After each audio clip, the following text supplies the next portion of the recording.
जय हिंद साथियों। कैसे हैं आप सभी। स्टडी विद शैलेंद्र में आपका स्वागत है और हम एमपी पटवारी के लिए साइंस डिस्कस कर रहे हैं और ये हमारी 11th क्लास रहेगी, राइट। और इस वीडियो के अंदर हम डिस्कस करने वाले हैं, क्या हमारा टॉपिक रहेगा तत्वों का वर्गीकरण, राइट। ये हमारा टॉपिक है आज का इस वीडियो का, ठीक है। तो इसको हम जो है वो डिस्कस करेंगे, राइट। तो आइए देखिए, जैसा कि हमने आपको बताया कि हम सबसे पहले कौन सा टॉपिक डिस्कस कर रहे हैं इस वीडियो के अंदर। इस वीडियो के अंदर हमारा टॉपिक रहेगा तत्वों का वर्गीकरण, राइट। ये हमारा टॉपिक है। तो ये आप अपना टॉपिक लिख लीजिए, अपने नोटबुक के अंदर नोट कर लीजिए, राइट। हम चाहते तो आपको टाइप किया हुआ डेटा भी दे सकते थे, लेकिन टाइप किया हुआ डेटा इसलिए नहीं दे रहे हैं क्योंकि आप हम चाह रहे हैं कि आपका प्रॉपर तरीके से एक नोट्स बनकर तैयार हो जाए, ठीक है। तो अपना नोट्स आप बनाइए और अच्छा नोट्स बनाइए, ठीक है। क्लियर है, ताकि पटवारी में आपको कोई इशू नहीं आए। देखिए पहला पॉइंट्स लिखिए, इसका लिखिए 1869 में मैंडलीफ ने 1869 में मैंडलीफ ने तत्वों का प्रथम आवर्ती वर्गीकरण किया, राइट। ये पहला पॉइंट हो गया आपका कि 1869 के अंदर मैंडलीफ साहब ने, जो कि एशियन साइंटिस्ट थे, इन्होंने तत्वों का प्रथम वर्गीकरण किया था। और मैंडलीफ साहब जो थे, इन्होंने प्रथम बार जो किया था, तो इसमें देखिए इन्होंने अगर टोटल तत्वों की बात करें तो इन्होंने टोटल 63 तत्वों को ज्ञात किया था। कितने तत्वों को ज्ञात किया था? 63 तत्वों को ज्ञात किया था। क्लियर, कितने तत्वों को? 63 तत्वों को ज्ञात किया था। और इनका जो विभाजन किया था ना, वो कैसे किया था? इन्होंने विभाजन किया था 7 आवर्तों, 7 आवर्तों व 8, इन्होंने 8 वर्गों में, ठीक है। 7 आवर्तों में और 8 वर्गों में इन्होंने इसका जो है वो विभाजन किया था। क्लियर है, इतना आगे समझ में। सेकंड पॉइंट लिखिए जरा। सेकंड पॉइंट रहेगा इनका कि तत्वों के गुण, तत्वों के गुण, उनके परमाणु, उनके परमाणु के आवर्ती फलन है, राइट। क्या है? आवर्ती फलन है। क्लियर, ये पॉइंट आपने सेकंड पॉइंट लिख लिया, ठीक है। चलिए नेक्स्ट थर्ड पॉइंट पे आ जाइए। थर्ड पॉइंट यहाँ लिखते हैं सेकंड पे। देखिए थर्ड पॉइंट लिखिए आप जरा। लिखिए आधुनिक आवर्त सारणी के अनुसार, आधुनिक आवर्त सारणी के अनुसार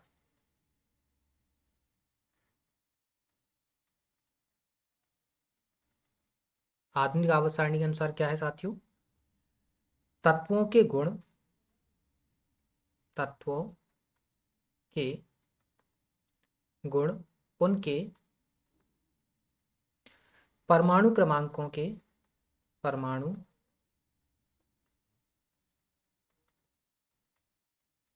क्रमांकों के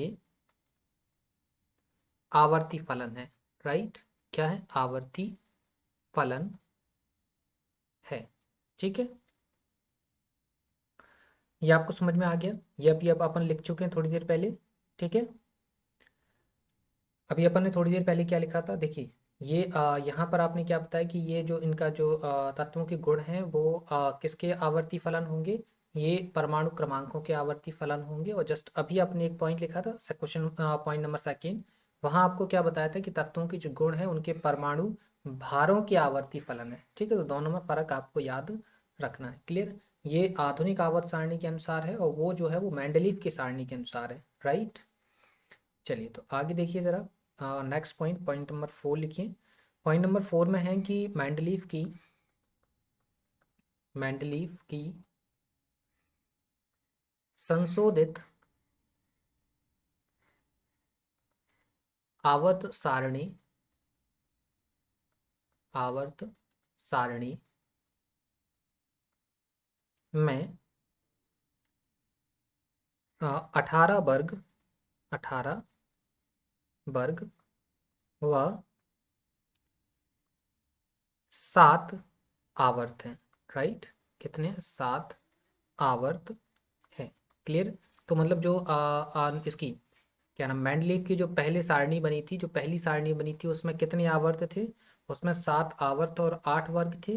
फिर इसको संशोधित किया गया तो फिर इसमें 18 वर्ग और 7 आवर्त हो गए। ठीक है, देखो पुराना भी डेटा यहाँ लिख देते हैं।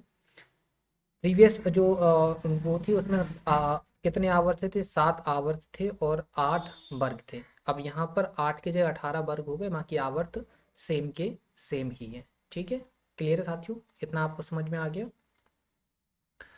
अब क्या करते हैं हम साथियों? अब हम करते हैं तत्वों का वर्गीकरण, राइट। क्या करते हैं हम? अब हम करते हैं तत्वों का विभाजन। ठीक है, तत्वों का विभाजन। अब देखिए तत्वों का विभाजन किस किस प्रकार से किया जा सकता है वो देख लीजिए। तत्वों का विभाजन एक किया जा सकता है धातुओं के आधार पर।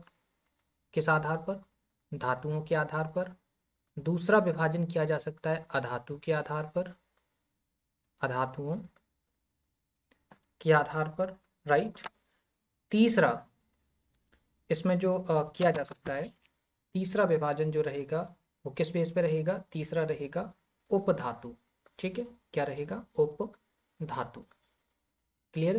तो तत्वों का विभाजन जो है साथियों वो 3 तरीके से किया जा सकता है। एक रहेगा धातु, इट मीन्स मेटल्स। ठीक है, धातु धातु मतलब क्या होता है? मेटल्स। और अधातु it means non metal, right, non non metal. और उपधातु इट मीन्स होता है आपका मेटलॉइड्स। Clear, metalloids, right. चलिए, तो ये हमारा ये चीज़ें आपको समझ में आ गई हैं। बाकी हम धातु क्या होती है, अधातु क्या होती है, उपधातु क्या होती है, इन सारी चीज़ों को समझ लेते हैं। क्लियर, तो ये चीज़ आपने नोट कर ली। ठीक है, 2 स्लाइडों के अंदर हमने क्या देखा? 2 स्लाइडों के अंदर सबसे पहले हमने तत्वों के वर्गीकरण से रिलेटेड जो छोटे छोटे से पॉइंट्स थे कि तत्वों का वर्गीकरण आप किस बेस पे करेंगे। उसमें एक आवर्त सारणी होगी। तो आवर्त सारणी सबसे पहले किसने बनाई थी? मेंडलीफ ने बनाई थी। कब? 1869 में। तब उसने कितने ज्ञात तत्व बताए थे? 63 बताए थे। लेकिन वर्तमान दृष्टिकोण से देखें तो वर्तमान में यहाँ पे लिखा हुआ नहीं, वर्तमान में कितने तत्व हैं टोटल? 118 तत्व हैं। कब? वर्तमान के अंदर। क्लियर। वर्तमान के अंदर कितने तत्व हैं साथियों? वर्तमान के अंदर 118 तत्व हैं। और मेंडलीफ की जब दोबारा से संशोधित सारणी बनाई गई तब उसमें 18 वर्ग और 7 आवर्त शामिल कर लिए गए थे। 2 पॉइंट्स आपको लिखाए हुए थे, तत्वों के गुण उनके परमाणु क्रमांकों के आवर्ती फलन होंगे, ये आधुनिक आवर्त सारणी कहती है। लेकिन मेंडलीफ की सारणी क्या कहती है कि तत्वों के जो गुण है उनके परमाणु भारों के आवर्ती फलन होंगे। ठीक है, क्लियर। तो ये चीज़ें आपने तत्वों के विभाजन का लिख लिया। अब हम बारी बारी से सभी को समझते हैं। तो सबसे पहले हम किसको समझते हैं? धातु को समझते हैं कि किस टाइप की तत्वों को हम धातु कहेंगे, राइट। तो लिखा आपने धातु। लिखिए पहला पॉइंट लिखिए, वे तत्व, वे तत्व जो इलेक्ट्रॉनों को त्याग कर, इलेक्ट्रॉनों को त्याग कर अष्टक पूर्ण करते हैं, अष्टक पूर्ण करते हैं, उन्हें हम क्या बोलते हैं? उन्हें धातु बोलते हैं। ठीक है, इनके धातुओं के सामान्य से कुछ लक्षण हैं, जैसे कि धातु जो होती हैं, धातु कठोर होती हैं, कठोर होती हैं। इसके अलावा ये चमकदार होती हैं। ठीक है, चमकदार के अलावा ये आघात वर्ध होती हैं, इनको पीटा जा सकता है, आघात वर्ध होती हैं, इनको पीटा जा सकता है। ठीक है, ये तन्य भी होती हैं, इनको खींचा भी जा सकता है, पतला भी किया जा सकता है। इनको पीटने पर ध्वनि निकलती है इसलिए ये ध्वनिक होती हैं। ठीक है, तो ये इनके कुछ लक्ष्य हैं। इसके अलावा ये जो होती हैं वो विद्युत व ऊष्मा की सुचालक होती हैं, राइट। क्या होती हैं? विद्युत तथा ऊष्मा की सुचालक होती हैं, राइट। ये आपने लिख लिया। क्लियर है। अब इसके बाद नेक्स्ट पॉइंट लिखिए जरा। लिखिए, इनको इनको गलाया जा सकता है, मतलब एक निश्चित ताप के बाद ये जो है वो पिघल जाती हैं, ठीक है, गलाया जा सकता है या पिघलाया जा सकता है, ये लिख सकते हैं पिघलाया जा सकता है, ठीक है, क्लियर। नेक्स्ट पॉइंट लिखिए, पॉइंट 5 रहेगा, लिखिए जो धातु, जो धातु अधिक सक्रिय होती है, अधिक सक्रिय होती है, वह कम सक्रिय धातु, कम सक्रिय धातु को, धातु को उनके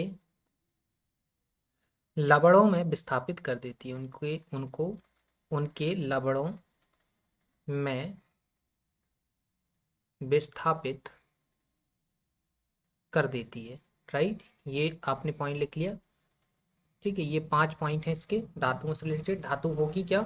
वे तत्व जो इलेक्ट्रॉनों का त्याग करके अष्टक पूर्ण करेंगे वो धातु कहलाएंगे। धातुएं कठोर होती हैं, धातुएं चमकदार होती हैं, धातुएं आघात बाध्य होती हैं, इट मीन्स उनको पीटा जा सकता है। तन्य मतलब उनको खींचा जा सकता है, मतलब लचीलापन होता है। और ध्वनिक मतलब उनको जब पीटेंगे तो ध्वनि निकलेगी, राइट। धातुएं विद्युत और ऊष्मा की सुचालक होती हैं, इनको एक टेम्परेचर पर पिघलाया जा सकता है। 5, जो धातु अधिक सक्रिय होती है वो कम सक्रिय धातु को उनके लवणों में विस्थापित कर देती है, ठीक है। नेक्स्ट देखते हैं, नेक्स्ट लिखिए पॉइंट, धातुओं की सक्रियता का क्रम, धातुओं की सक्रियता का क्रम, राइट। धातुओं की सक्रियता का क्रम देखिए जरा क्या होगा। सबसे पहले पोटेशियम, फिर सोडियम, फिर कैल्शियम, फिर मैग्नीशियम, फिर एल्यूमिनियम, फिर आपका आयरन, फिर होगा उसके बाद पीबी इट मीन्स लेड, ठीक है।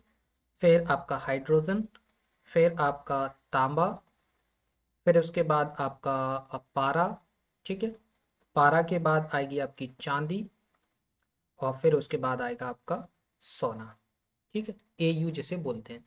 तो ये धातुओं की सक्रियता का क्रम है, ये आपको याद रखना है कि सबसे ज़्यादा सक्रिय पोटेशियम, फिर उससे कम सोडियम, फिर उससे कम कैल्शियम, फिर उससे कम मैग्नीशियम, उससे कम एल्यूमिनियम, उससे कम लोहा, उससे कम लेड इट मीन्स सीसा, फिर उससे कम हाइड्रोजन, फिर उससे कम कॉपर इट मीन्स तांबा, फिर उससे कम Hg इट मीन्स पारा, फिर उससे कम चांदी, और फिर उससे कम सोना, ठीक है।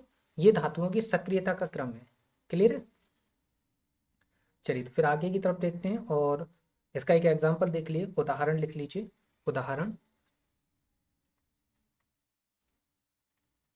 उदाहरण है, लिखिए। उदाहरण है आपका कि लोहे की कील को, लोहे की कील को copper sulphate, copper sulphate it means CuSO4 होता है। कॉपर सल्फेट के विलयन में रखने पर, कॉपर सल्फेट के विलयन में रखने पर, चाहे ऐसा करिए डायरेक्ट रिएक्शन लिख लीजिए तो आपको डायरेक्ट समझ में आ जाएगा, इतना सारा नहीं लिखना पड़ेगा, फिर हम डायरेक्ट आपको बता देते हैं ना, तो ये छोड़ दीजिए, डायरेक्ट रिएक्शन लिख लीजिए। देखो लोहे को मतलब Fe, इसको क्या कॉपर सल्फेट के साथ रिएक्शन कराएंगे तो CuSO4, ठीक है। तो क्या निकलेगा, क्या बनेगा आपका, आपका बन जाएगा आपका फेरिक सल्फेट। क्या बन जाएगा, क्या बन जाएगा, फेरिक सल्फेट। तो ferric sulphate it means FeSO4, और क्या विस्थापित हो जाएगा, इसमें से विस्थापित हो जाएगा कॉपर, ठीक है। कॉपर विस्थापित हो जाएगा, और उसमें से लोहा जो है वो सल्फेट के साथ रिएक्शन कर लेगा, क्लियर। तो कहने का क्या मतलब है कि अगर आप लोहे की कील को कॉपर सल्फेट के विलयन में रखते हैं तो लोहा क्या होगा, अधिक सक्रिय होता है। अभी आपको जस्ट बताया, देखिए जरा यहाँ से, ये देखिए आपको यहाँ दिख रहा होगा लोहा कहाँ है, हाँ ये रहा। लोहा किससे अधिक सक्रिय है, ठीक है, लोहा अधिक सक्रिय है, कॉपर उससे कम सक्रिय है, ठीक है।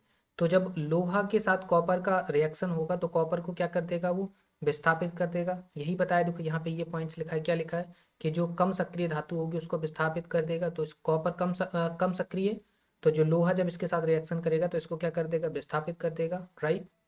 तो देखो लोहा जब कॉपर सल्फेट के साथ मिला तो इसने कॉपर को विस्थापित कर दिया और सल्फेट को अपने साथ ऐड कर लिया, तो क्या बना दिया उसने, फेरिक सल्फेट और कॉपर को अलग कर दिया। ठीक है, क्लियर, ये समझ में आ गया, ये रिएक्शन आपको समझ में आ गई होगी। आइए ज़रा देखिए अब हम क्या लिखते हैं, अब थोड़ी सी एक और हेडिंग डालिए। अब हम क्या करते हैं, इन धातुओं के उपयोग लिख लेते हैं। ठीक है, हेडिंग लिखिए, धातुओं के उपयोग, राइट। ये आपने लिखा, ये पॉइंट्स लिखिए। अब देखिए धातुओं के उपयोग, कुछ धातुओं के लिखेंगे, सभी के नहीं लिखेंगे। जैसे सोडियम हो गया आपका, ठीक है। देखो आपको सिंबल, उम्मीद है आपको सारे धातुओं के सिंबल आते होंगे। हम सिंबल लिख रहे हैं, नाम नहीं लिख रहे हैं। Na it means sodium. तो सोडियम का यूज़ कहाँ होता है, सोडियम का यूज़ होता है सड़क पर रोशनी के लिए, रोशनी के लिए प्रयुक्त पीले लैंप में, पीले लैंप में, राइट। ये सोडियम का यूज़ हो गया। सिमिलर हम कॉपर की बात करें, कॉपर का तो देखो अनगिनत यूज़ है, बर्तन बनाने में, तार बनाने में, बहुत सारी यूजेस हैं। तो कॉपर का लिखिए, कॉपर का सबसे पहला लिखिए बर्तन बनाने में। इसके अलावा बिजली के तार बनाने में, बिजली के तार बनाने में। और कॉपर का यूज़ क्या कहाँ होता है, पन्नी बनाने में, फाइल आता है ना, इसकी कॉपर की फाइल आती है ना। हाँ, तो कॉपर कॉपर फॉइल बनाने में, कॉपर फॉइल बनाने में, राइट। तो कॉपर फॉइल बनाने में हम क्या कर सकते हैं, कॉपर का यूज़ कर सकते हैं। इसके अलावा एल्यूमिनियम, एल्यूमिनियम का यूज़ कहाँ, इसका भी यूज़ बर्तन बनाने में होता है, तो पता ही है, जनरली आपको मालूम होगा, बर्तन बनाने में हम इसका यूज़ करते हैं, राइट। इसके अलावा हम बात करें तो इसका यूज़ बर्तन हो गया, तार भी बनते हैं ना, एल्यूमिनियम के बिजली के तार बनते हैं, तो तार बनाने में हो गया इसका यूज़। और पन्नी आती है, सिल्वर फॉइल आती है ना, पन्नी बनाने में, मतलब सिल्वर फॉइल लिख देते हैं, सिल्वर फॉइल, ठीक है। सिल्वर फॉइल बनाने में, और किस में हो सकता है इसका यूज़, और होता है इसका अंतरिक्ष व ऑटोमोबाइल में, अंतरिक्ष व ऑटोमोबाइल इंडस्ट्री में, इंडस्ट्री, ठीक है। तो ऑटोमोबाइल इंडस्ट्री के अंदर भी साथियों किसका, एल्यूमिनियम का यूज़ होता है, ठीक है। आपको मालूम होगा, देखिए आप कोई भी गाड़ी देख लीजिए, किसी भी गाड़ी के अंदर भी देखो, बिना एल्यूमिनियम के कोई भी गाड़ी बनती नहीं है, तो उसके अंदर एल्यूमिनियम हो गया, ठीक है। इसके अलावा अगर हम गोल्ड की बात करें, AU, ठीक है, AU का तो आपको पता ही है, तो सबसे मेन तो इसका ये क्या है, आभूषण बनाना, क्या होता है, आभूषण बनाना, ये मेन इसका यूज़ हो गया, राइट। इसके अलावा इसका अगर देखें, आभूषण के अलावा भोज्य पदार्थों की सजावट में, भोज्य पदार्थों की सजावट के लिए, सजावट के लिए, ठीक है, इसका यूज़ होता है। इसकी भी फॉइल आती है, गोल्ड की फॉइल आती है, ठीक है। एजी, ये मिठाइयों पे लगाने की फाइल बनती है इससे, ठीक है। तो इससे भी सेम ही यूज़ होता है, आभूषण बनते हैं, भोज्य पदार्थों की सजावट के लिए इसकी फाइल बनती है, ठीक है। क्या बनती है, फाइल बनती है। फाइल गोल्ड की भी बनती है, और फाइल जो है वो सिल्वर की भी बनती है, ठीक है। इसके अलावा एल्यूमिनियम की भी फाइल बनती है, ठीक है। तो एल्यूमिनियम की फाइल को सिल्वर फाइल नहीं बोलेंगे, यहाँ पे गलत लिख दिया है, ठीक है, सिल्वर फाइल उसको बोलते हैं, क्लियर है। चलिए, तो इससे, लेकिन इससे फॉइल बनती है, पन्नी बनती है, क्लियर है। चलिए, तो ये हो गया। आगे देख लीजिए, पारा देख लीजिए, पारा लिख लिए, नेक्स्ट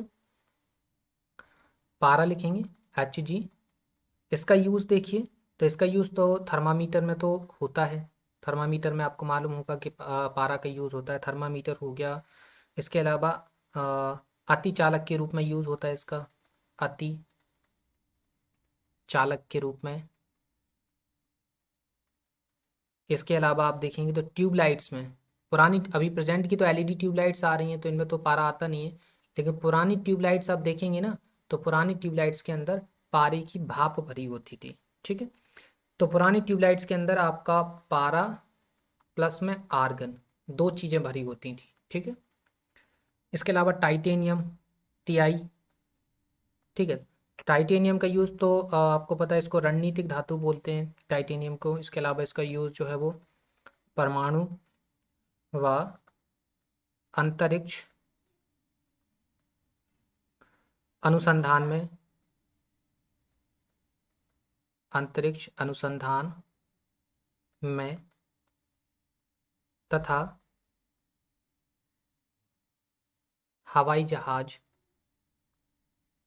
उद्योग में, हवाई जहाज उद्योग में जो है वो टाइटेनियम का यूज़ किया जाता है। क्लियर, तो ये कुछ यूजेस थे प्रमुख धातुओं के, तो ये आपने लिख लिए होंगे और इनको आप याद कर लेंगे। ठीक है, सिंपल सी चीज़ें, देखो इनमें समझाने वाला कुछ नहीं है, सीधे सीधे याद करने वाले पॉइंट्स है। तो हम आपको सिलेक्टेड डेटा दे सकते हैं, इसमें आपको मजाक मस्ती तो हम बता नहीं सकते हैं कि भाई इसमें कुछ आपको साथ कॉमेडी करें तो आपको याद हो जाए, तो ऐसा कुछ है नहीं। हिस्ट्री में तो चलो कहानियाँ बना के आपको याद करा सकते हैं, लेकिन केमिस्ट्री और फिजिक्स और साइंस के अंदर तो ऐसा होता ही नहीं है।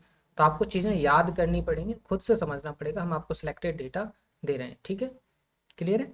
अदर जैसे काफ़ी सारे टीचर्स मिल जाएंगे आपको यूट्यूब के अंदर जो मजाक करेंगे, मजाक मस्ती करेंगे, आपको शायरी सुनाएंगे, आपको जो है वो चुटकुले सुनाएंगे, आपका एंटरटेन कराएंगे। भाई यहाँ एंटरटेन का कोई काम नहीं है, यहाँ आपको सिलेक्टेड डेटा दिया जाता है। आपको डेटा से रिलेटेड कोई भी इशू है वो बताइए, वो सॉल्व करवा दिया जाएगा।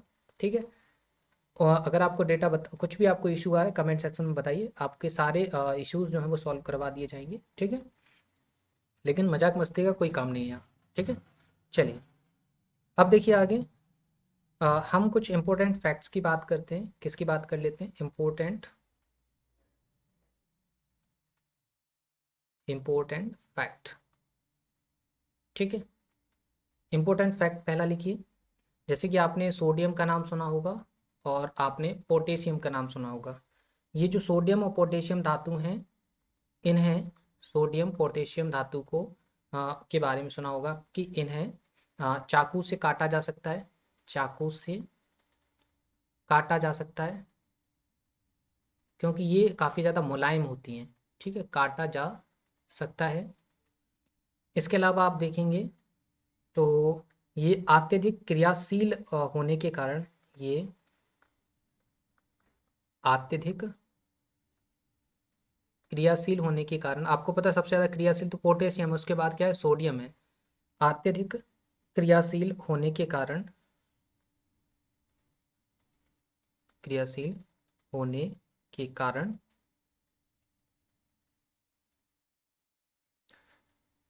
यह जल तथा वायु से क्रिया करती हैं, क्रिया करती हैं। ठीक है, ये पॉइंट्स आपने लिख लिया। आपने देखा भी होगा अगर सोडियम को आप खुली हवा में लाएंगे ना तो तुरंत आग लग जाती है, पोटेशियम में तुरंत आग लग जाती है, क्योंकि ये सबसे ज़्यादा अक्रियाशील है। और जस्ट अभी आपको क्रम भी लिखा है कि सबसे ज़्यादा अभिक्रियाशील पोटेशियम, फिर उसके बाद सोडियम। ठीक है, ये काफ़ी मुलायम धातु होती हैं, इनको आसानी से चाकू से हम काट सकते हैं। ये जो है वो जल और वायु के साथ क्रिया कर लेते, पानी में भी डालिए तब भी आग लग जाएगी। ठीक है, नेक्स्ट पॉइंट लिखिए। इन्हें कौन सी, हम सोडियम और पोटेशियम की बात कर रहे हैं। ठीक है, किसकी बात कर रहे हैं? सोडियम, सोडियम और पोटेशियम की। तो यहाँ लिखिए इन्हें कैरोसिन में, इन्हें कैरोसिन में डुबाकर रखा जाता है, रखा जाता है। ठीक है, क्लियर। चलिए आगे देखिए,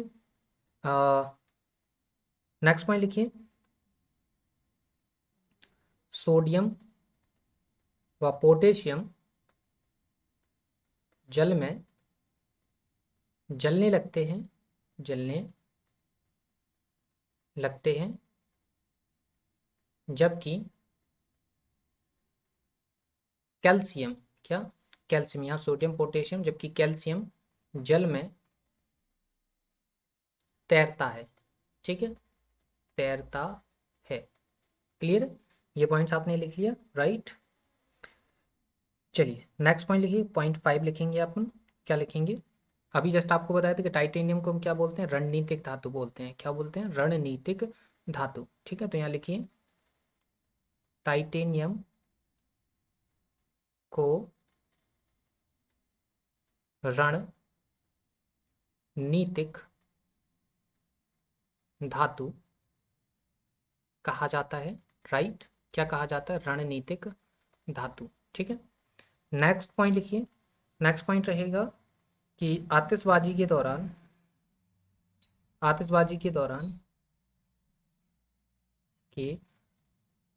आपने देखा होगा दो तरह के रंग निकलते हैं। एक हरा रंग निकलता है और एक रंग कैसा होता है? एक रंग होता है आपका लाल।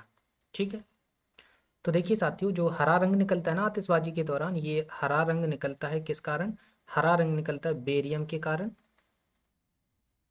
और यहाँ पर जो लाल रंग निकलता है वो स्टारसियम के कारण निकलता है। किस कारण निकलता है? स्टारसियम। ठीक है, इतना आपको समझ में आया किस कारण निकलता है? स्टारसियम के कारण निकलता है। ठीक है, इसके अलावा नेक्स्ट पॉइंट लिखिए, यहाँ पर लास्ट में यहाँ लिख देते हैं। ठीक है, सबसे हल्की धातु, सबसे हल्की धातु कौन सी होती है? सबसे हल्की धातु कौन सी होती है साथियों? सबसे हल्की धातु होती है आपकी अ, इसका याद नहीं आ रहा, आप ढूंढ के बता दीजिएगा। हम सबसे भारी धातु बता देते हैं आपको। सबसे भारी धातु, सबसे भारी धातु तो आपकी ओस्मियम होती है। ठीक है, कौन सी होती है? ओस्मियम। राइट, सबसे भारी धातु कौन सी होती है? सबसे भारी धातु आपकी होती है ओस्मियम। ठीक है, ओस्मियम। ठीक है, इसको आप कमेंट सेक्शन में जरूर बताइएगा, इसका याद नहीं आ रहा है। क्लियर है? तो सबसे हल्की धातु आप बता दीजिएगा, सबसे भारी धातु ओस्मियम होती है। राइट, तो यहाँ पर देखिए इस पॉइंट पे आपने इंपॉर्टेंट फैक्ट के अंदर कुछ क्या क्या क्या देख लिया है।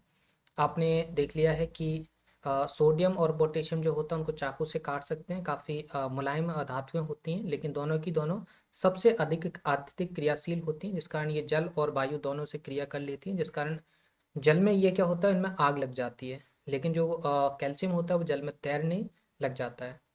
और आपकी जो सोडियम और पोटेशियम है ना, सोडियम और क्या, पोटेशियम, इनको जो है कैरोसिन में डुबा कर रखा जाता है। टाइटेनियम को हम रणनीतिक धातु बोलते हैं। और जब आतिशबाजी होती है तो उस टाइम पे हरा कलर बैरियम के कारण निकलता है, लाल रंग स्टारसियम के कारण निकलता है। और सबसे भारी धातु ओस्मियम होती है, सबसे हल्की धातु आपको कमेंट सेक्शन में बताना है। ठीक है, क्लियर है? चलिए आगे अब हम बात कर लेते हैं अधातुओं को लेकर। तो नेक्स्ट हेडिंग डालिए अधातु। अधातु। ठीक है, लिखिए इसमें लिखिए वे तत्व, वे तत्व जो जो इलेक्ट्रॉन ग्रहण करके अपना अष्टक पूर्ण करते हैं, अपना अष्टक पूर्ण करते हैं, उन्हें हम क्या बोलते हैं? उनको हम अधातु बोलते हैं। ठीक है, ये आपको बताया जा चुका है। देखो, धातु क्या करते हैं? धातु इलेक्ट्रॉन का त्याग करके अपना अष्टक पूर्ण करते हैं। और अधातु क्या करती हैं? अधातु इलेक्ट्रॉन को ग्रहण करके अष्टक को पूर्ण करती हैं। ठीक है, दोबारा से सुनिएगा। धातु क्या करती हैं? इलेक्ट्रॉन का त्याग करके अपना अष्टक पूर्ण करती हैं। और अधातु अपना इलेक्ट्रॉन ग्रहण करके अपना अष्टक पूर्ण करती हैं। ठीक है, इनके कुछ पॉइंट्स लिखिए। ये पहला पॉइंट हो गया। सेकंड पॉइंट लिखिए जरा। सेकंड पॉइंट है ठोस, द्रव या गैस। गैस तीनों अवस्थाओं में हो सकती है, में हो सकती है। ठीक है, ये तीनों अवस्था में हो सकती हैं। नेक्स्ट लिखिए अ, ऑक्सीजन के साथ, ऑक्सीजन के साथ सामान्यतः सामान्यतः अम्लीय ऑक्साइड बनाती हैं, अम्लीय ऑक्साइड बनाती हैं, राइट। क्या बनाती हैं? अम्लीय ऑक्साइड बनाती हैं, ठीक है। ये पॉइंट आपने लिख लिया अधातुओं में, ठीक है। अब हम क्या बात करते हैं, ये तो अधातुओं के छोटे छोटे से पॉइंट्स हो गए कि वे तत्व जो इलेक्ट्रॉन को ग्रहण करके अपना अष्टक पूर्ण करेंगे अधातु कहलाएंगे। ठोस, द्रव, गैस तीनों अवस्थाओं में अधातुएं जो है वो मिल सकती हैं। ऑक्सीजन के साथ अगर अगर अधातु क्रिया करती है तो सामान्यतः अम्लीय ऑक्साइड ही बनता है, ठीक है।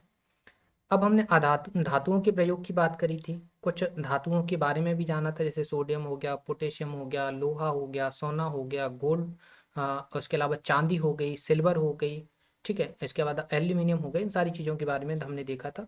अब हम कुछ अधातुओं के बारे में बात करते हैं, ठीक है। तो यहाँ पे लिख सकते हैं प्रमुख अधातु, प्रमुख अधातु, ठीक है। और प्रमुख धातुओं के बारे में हम देख सकते हैं। देखिए, सबसे पहला पॉइंट देखिए, हीलियम, हीलियम, ठीक है।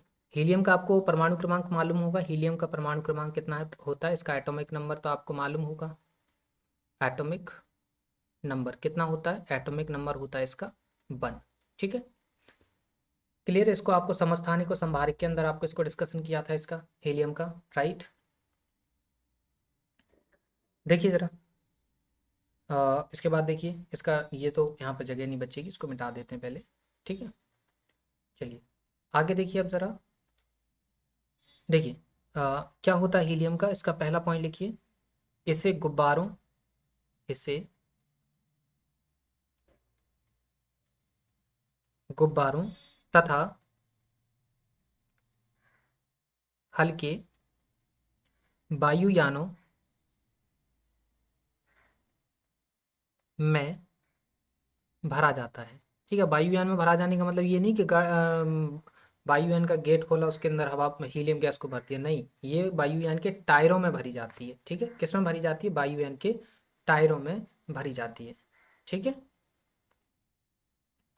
सेकंड पॉइंट है, सेकंड पॉइंट लिखिए, इसको ऑक्सीजन के साथ मिलाकर, इसको ऑक्सीजन के साथ मिलाकर कृत्रिम श्वसन, कृत्रिम श्वसन के लिए, के लिए प्रयोग में लाया जाता है, प्रयोग में लाया जाता है, ठीक है। और आपने देखा हो गोताखोर जो होते हैं ना, गोताखोर जो होते हैं वो इसी मिश्रण को लेके जाते हैं, ठीक है। गोताखोर का जो सिलेंडर होता है, क्या होता है? सिलेंडर होता है जिसमें वो अपने पीछे टांग के ले जाते हैं समुद्र के अंदर। तो गोताखोर जो है वो किस टाइप का मिश्रण लेके जाते हैं? उसमें ऑक्सीजन प्लस में हीलियम दोनों मिली होती हैं, और इस मिश्रण को जो है वो गोताखोर समुद्र के अंदर लेकर जाते हैं, ठीक है। क्लियर? आगे समझ में आ जाइए, आगे आ जाइए इसका, देखिए जरा। नेक्स्ट लिखिए, नेक्स्ट आ जाएगा आपका आर्गन। क्या हो जाएगा? आर्गन, ठीक है। आर्गन को आप कैसे लिखते हैं? AR से रिप्रेजेंट करते हैं। क्लियर? देखिए पहला पॉइंट लिखिए इसका, ठीक है। क्या लिखेंगे आप? वेल्डिंग के लिए, वेल्डिंग के लिए, वेल्डिंग के लिए कौन सी गैस यूज होती है? आर्गन यूज होती है। सेकेंड पॉइंट लिखिए, अक्रिय वातावरण उत्पन्न करने करने के लिए, अक्रिय वातावरण उत्पन्न करने के लिए, राइट। अक्रिय वातावरण उत्पन्न करने के लिए। नेक्स्ट लिखिए, विद्युत बल्बों में, विद्युत बल्बों में अत्यधिक चमक उत्पन्न करने के लिए, उत्पन्न करने के लिए बल्बों में जो है वो कौन सी गैस भरी जाती है, आर्गन भरी जाती है। ठीक है, जस्ट अभी बताया भी था आपको कि ट्यूबलाइट के अंदर, किसके अंदर, ट्यूबलाइट के अंदर क्या क्या, पारा प्लस में आर्गन, ये दोनों की दोनों क्या करी जाती थी, भरी जाती थी, ताकि उसमें ज़्यादा से ज़्यादा लाइट मिल पाए। ठीक है, मतलब ज़्यादा से ज़्यादा उजेला हो पाए, तो ये चमक ज़्यादा से ज़्यादा दे पाए ट्यूबलाइट। ठीक है, तो ये आर्गन हो गया साथियों। आर्गन के बाद हम लास्ट बात कर लेते हैं जीनॉन की। ठीक है, जीनॉन, जीनॉन। ठीक है, इसको एक्स ई से रिप्रेजेंट करते हैं, किससे रिप्रेजेंट करते हैं, एक्स ई से। ठीक है, इसके बारे में ज़रा लिखिए। लिखिए, इसे स्ट्रेंजर गैस भी कहा जाता है। इसे स्ट्रेंजर मतलब अनजान गैस भी कहा जाता है, स्ट्रेंजर, या आप बोल सकते हैं अनजान। ठीक है, स्ट्रेंजर गैस, स्ट्रेंजर गैस कहा जाता है, राइट, इसको स्ट्रेंजर गैस कहा जाता है। ठीक है, नेक्स्ट पॉइंट लिखिए। इसका यूज, इसका प्रयोग फोटोग्राफिक, फोटोग्राफिक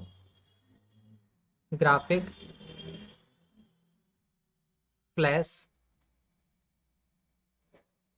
ट्यूब में किया जाता है, राइट। ठीक है, ये पॉइंट्स आप लिखेंगे। इसका प्रयोग फोटोग्राफिक फ्लैश ट्यूब में किया जाता है। ठीक है, तो ये जीनॉन का हो गया, राइट।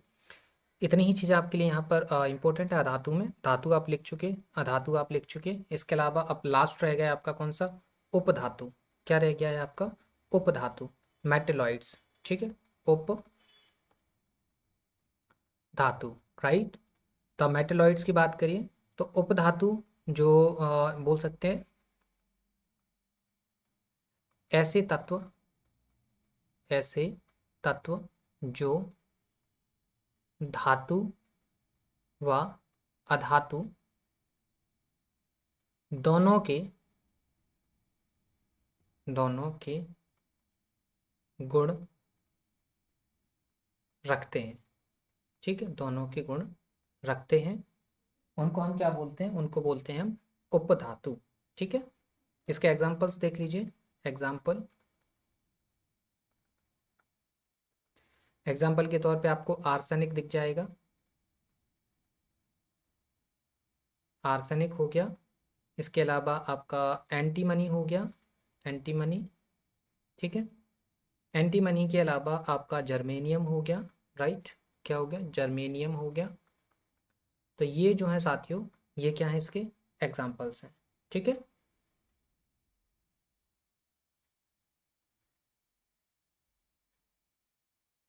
क्लियर साथियों। तो ये हमारे आज का एक छोटा सा टॉपिक था, जिसके अंदर हमने क्या डिस्कस कर लिया, हमने तत्वों का वर्गीकरण डिस्कस कर लिया, और क्या डिस्कस किया है हमने, धातु, उपधातु और अधातु। ठीक है, तो फिलहाल के लिए इतना ही काफ़ी है। ठीक है, तो फिर हम नेक्स्ट वीडियो के अंदर कुछ और डिस्कस करेंगे, जिसमें हम धातु कर्म के बारे में डिस्कशन करेंगे, और एक दो वीडियो और आएंगे, उसके बाद हमारी केमिस्ट्री जो है लगभग ख़त्म हो जाएगी। ठीक है साथियों, तो कमेंट सेक्शन में ज़रूर बताइए कि आपको वीडियो कैसा लगा। वीडियो पसंद आए तो वीडियो को लाइक ज़रूर करिए, वीडियो को शेयर करिए, चैनल को सब्सक्राइब जरूर कर लेना। ठीक है, तो मिलते हैं आपसे नेक्स्ट वीडियो में, तब तक के लिए धन्यवाद।